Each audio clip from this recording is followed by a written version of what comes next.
amigas, tudo bem? Sejam bem-vindas a mais um episódio desse, que é o Café com Eva, onde eu convido pessoas que eu gosto, que eu admiro o trabalho, para trocar uma ideia, para conversar sobre a carreira, sobre a profissão e trazer conteúdo para vocês. E hoje eu estou aqui muito feliz com o Ricardo Triano, que é um epilador masculino e que atende o público masculino especificamente, mas também abre a agenda para algumas mulheres que queiram ser atendidas por ele.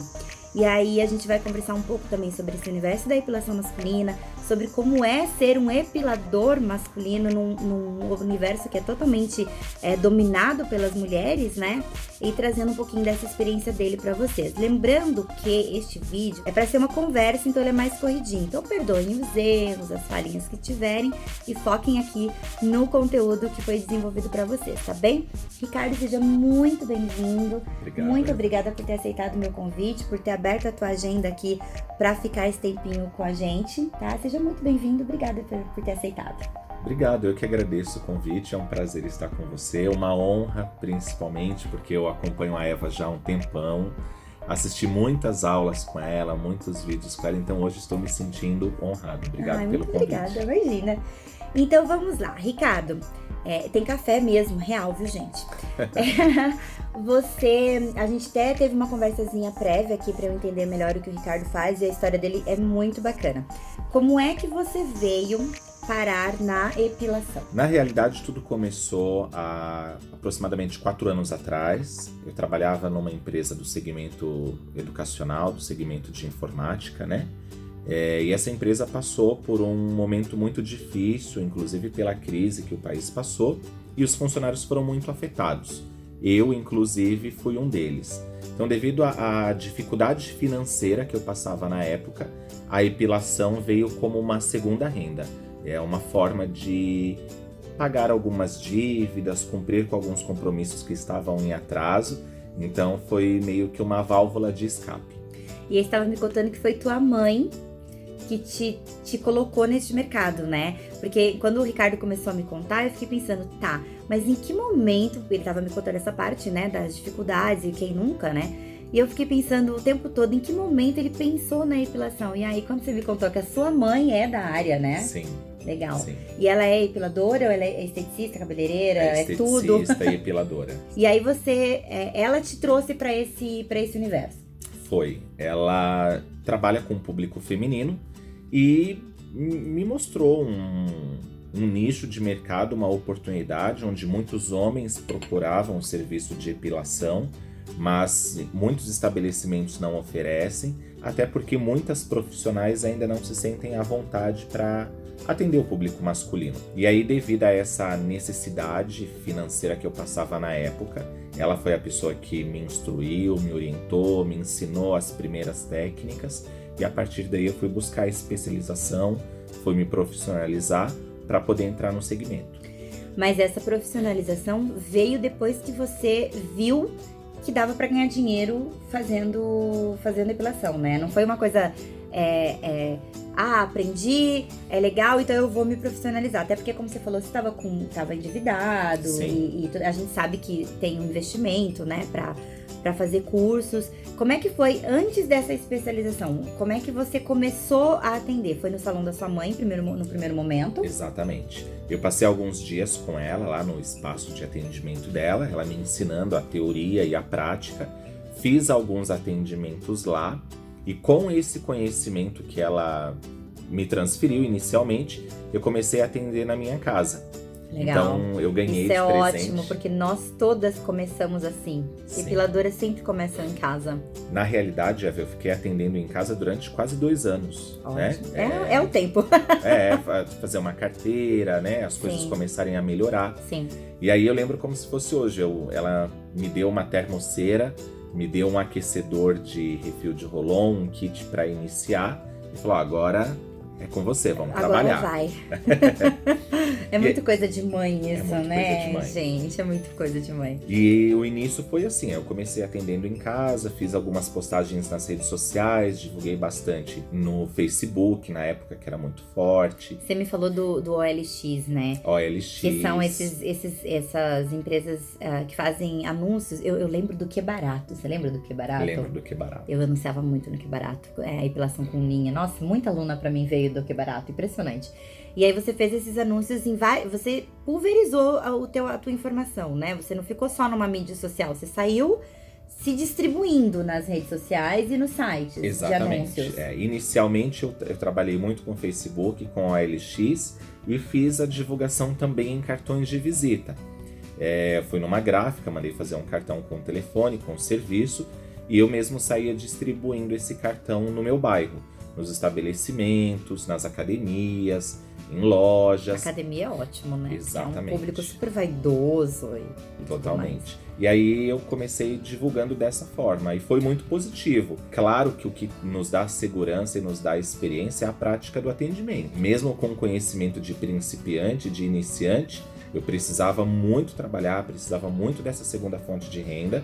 E aí eu meti as caras, fui lá, divulguei, os clientes começaram a aparecer e o trabalho fluiu. É muito interessante porque a necessidade é um motivador muito poderoso, né? Exatamente. Eu vejo algumas meninas aí desanimadas com a profissão, não sei o que, eu fico pensando, cara, não tá muito necessitada, né?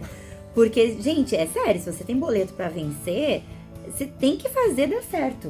Tem que fazer dar certo. Não dá tempo de ficar pensando e filosofando, mas será que você usa as ferramentas que você tem da melhor forma possível? O Ricardo estava me contando que mesmo agora que ele tá ótimo, que a gente já vai chegar nessa parte que ele está muito bem, tá bem estabelecido, tá num lugar encantador aqui no centro, ele ainda vai lá embaixo com o cartãozinho de visita quando não tem cliente, fica lá distribuindo para as pessoas que estão entrando no prédio. Então, assim, é muito de você se colocar à frente mesmo e ter essa postura de se vender, né? É assumir a responsabilidade, né? É a gente transformar a dificuldade em oportunidade. Tem dias que a agenda tá vazia, tem dias que você não tem movimento, mas se você tem conta para pagar, se você tem boleto chegando porque eles não deixam de chegar e você tem uma responsabilidade com o seu trabalho, você não pode se dar ao luxo de ficar sentado esperando o cliente aparecer, você tem que ir em busca. Nós, profissionais do nosso segmento, a gente não pode ter medo, a gente não pode ter vergonha de tomar iniciativa, de ir lá entregar um cartão para uma pessoa que esteja passando na sua calçada, que esteja passando na sua rua, ou entregar o seu cartão para moça do supermercado, oferecer o serviço. Você tem que ser o seu cartão de visita, é você que tem que se vender, é você que tem que se divulgar. Nós não podemos terceirizar essa responsabilidade, eu acredito muito nisso. E justamente por não terceirizar isso e tomar a frente, você começou então a ter uma agenda lá no teu espaço, na tua casa, uma agenda que começou a ficar bem interessante, né? Sim, isso porque você falou pra mim que você não saiu do teu emprego, né? Não. Foi uma renda extra. Você atendia em que momentos?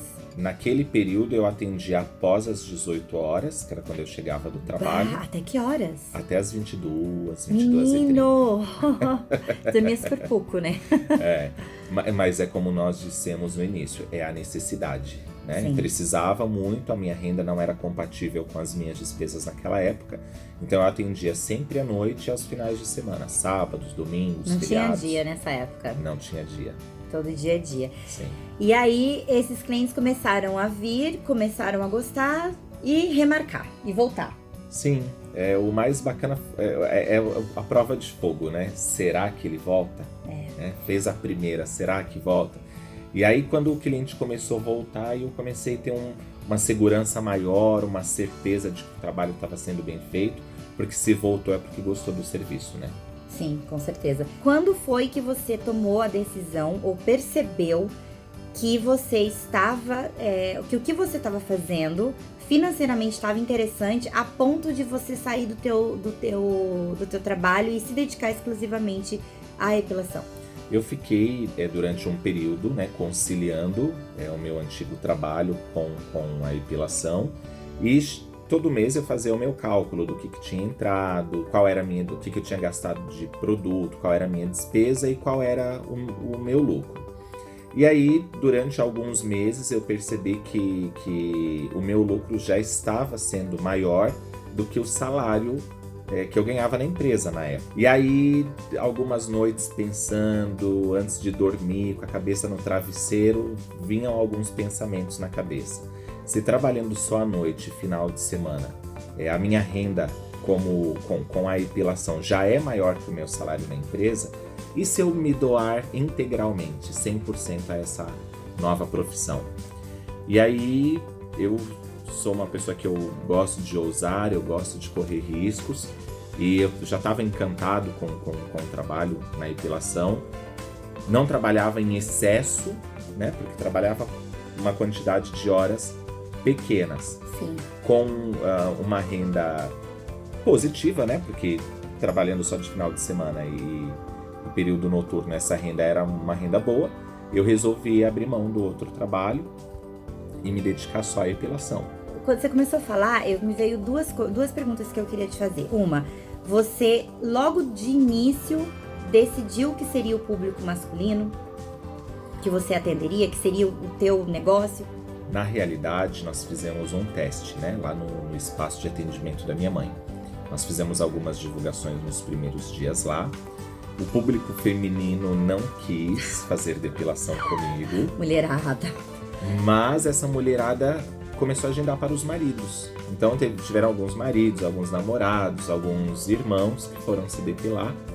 E aí esse público me acompanhou para o meu atendimento domiciliar na minha casa e hoje para o meu atendimento aqui no consultório. E aí veio essa coisa, ela atender o público feminino e eu atender o público masculino. E aí eu enxerguei isso como um nicho de mercado e resolvi me especializar no público masculino. Que bacana. E hoje o teu público, ele é quantos por cento masculino e feminino? Hoje a gente pode dizer 90% masculino e 10% feminino. Olha, mas ainda tem um público interessante feminino aí, né? Tem porque são as esposas, são as filhas ou namoradas ou amigas dos meus clientes que acabam vindo como indicação. Que bacana isso. Sim. Mas a tua divulgação, ela não é voltada para o público feminino. Todo o teu conteúdo que você expõe nas mídias sociais, até no teu cartão eu vi, tem um corpo masculino maravilhoso, inclusive. Ali é todo voltado pro masculino. Todo pro masculino. Que é o seu diferencial. Exatamente. As mulheres que me procuram geralmente são indicação dos clientes, tá, né, como eu disse anteriormente. E as redes sociais, toda a divulgação é feita para o público masculino. Até porque, Eva, o mercado hoje, os homens encontram dificuldade em encontrar estabelecimentos que atendam o público masculino. Então eu resolvi investir, me especializar nesse segmento. Que bacana, que bacana. E aí, quando você saiu do seu trabalho e começou a investir todo o seu tempo, toda a sua dedicação no público masculino, na epilação integralmente, em quanto tempo, mais ou menos, você passou de ter uma agenda que estava lotada final de semana e à noite para uma agenda que estava lotada todos os dias? Que tinha cliente todos os dias? Sim, eu precisei fazer mais divulgação, né? Sim. Investir em mais cartões, busquei fazer algumas parcerias com estabelecimentos comerciais, barbearias. Barbearia é uma oportunidade de mercado muito bacana, porque o barbeiro não depila, né? E aí nós fazíamos troca, eu indicava a barbearia e ele indicava o meu serviço de depilação. E aí investi em outros meios de divulgação também, partindo depois para o Instagram, fazendo outras redes sociais, outros aplicativos, para fazer uma captação maior de cliente. Mas em pouco tempo a agenda já estava bem movimentada, graças a Deus. Eu comecei, em toda a tua fala, dá para perceber que tem uma estratégia. Assim, que você não eu fiz panfleto e saí distribuindo panfleto. Não, você foi nos lugares em que você viu que o público masculino era interessante ali, né? Quando você fala de barbearia, não é jogar o seu panfleto em qualquer lugar. Não, né? Porque isso custa dinheiro, né? Exato, porque eu vejo algumas meninas falando, porque eu fiz panfleto, eu fiz cartão e não deu resultado. Será que você está distribuindo nos lugares corretos? Será que você fez uma lista na tua região e definiu quais são os pontos? Exatamente. Né? O Ricardo fez, você estava me falando uma coisa que eu achei incrível. Ele foi em loja de roupa masculina para fazer essa distribuição desse panfleto, desse cartão de visita, né? Então tem uma estratégia por trás, não é só sair distribuindo, né? Nós precisamos pensar onde está o público que eu quero trabalhar. Qual é o perfil? Onde esse perfil está? Quando eu identifico onde esse perfil está, é ali que eu tenho que trabalhar. Então, por que a loja de roupa masculina? Eu quero trabalhar com o público masculino. A loja é frequentada, na maioria das vezes, pelo homem, não é? Não. Então, tem o meu cartão de visita lá, tem o meu contato com os vendedores da loja, com o gerente da loja. Claro que existe aí, muitas das vezes, uma permuta, né? Para que você deixe o seu cartão. Que é outra estratégia também. Exatamente. Né? Eu vejo que algumas pessoas fazem assim, que olha, aliás, eu acho uma estratégia maravilhosa. Você oferece um serviço Sim. de cortesia para esse vendedor, ou para esse lojista, para esse dono de estabelecimento. Ele vem, ele conhece teu espaço, ele conhece o teu trabalho, porque quando você conhece e gosta de um serviço, de um produto, você indica com muito mais segurança. Né? Exatamente. Então você faz essa estratégia também. Sempre tem isso. Eu sempre ofereço o serviço, convido a pessoa a vir tomar um café. Que aliás é delicioso o café aqui, gente. Fazer algum procedimento. Porque nenhuma pessoa vai indicar o seu serviço se ela não conhecer. Eu não posso falar bem da Eva para uma pessoa se eu não a conheço, se eu não a sigo, se eu não a acompanho, não é? Sim. E a mesma coisa funciona o estabelecimento que tem o seu cartão, que tem o seu panfleto. E eu acho que é muito também a questão da reciprocidade, né? Como é que você vai chegar? E por isso que eu vejo tantos panfletos assim em cima de balcão, que eu falo, gente, e aí se você prestar atenção, você vai ver que às vezes tem 10 panfletos lá. E isso aconteceu comigo ontem na academia que eu vou, tá? Eu tava conversando com a moça da academia e eu fiz uma pergunta pra ela, ela me deu um cartão de uma determinada pessoa. Tinham vários lá em cima. E eu fiquei me questionando por que ela deu exatamente aquele cartão pra mim. Muito provavelmente porque a dona daquele cartão já fez algum atendimento cortesia pra ela que ela gostou e por isso ela tá indicando. Gente, a lei da reciprocidade. Sim. A pessoa, ela tende muito mais a fazer algo por você se ela recebe algo de você. Né? Exatamente. Eu quero falar um pouquinho mais sobre as suas estratégias e como que você saiu da sua casa e veio para esse espaço maravilhoso que a gente tá aqui hoje. Mas eu vou fazer um corte nesse vídeo porque já está com 18 minutos. E essa conversa com o Ricardo, gente, vai ficar em 2 partes para vocês, porque ele realmente tem muita coisa bacana para contar. Então, fica aí, a gente já volta com a segunda parte desse vídeo, tá bem? Até já. Até já.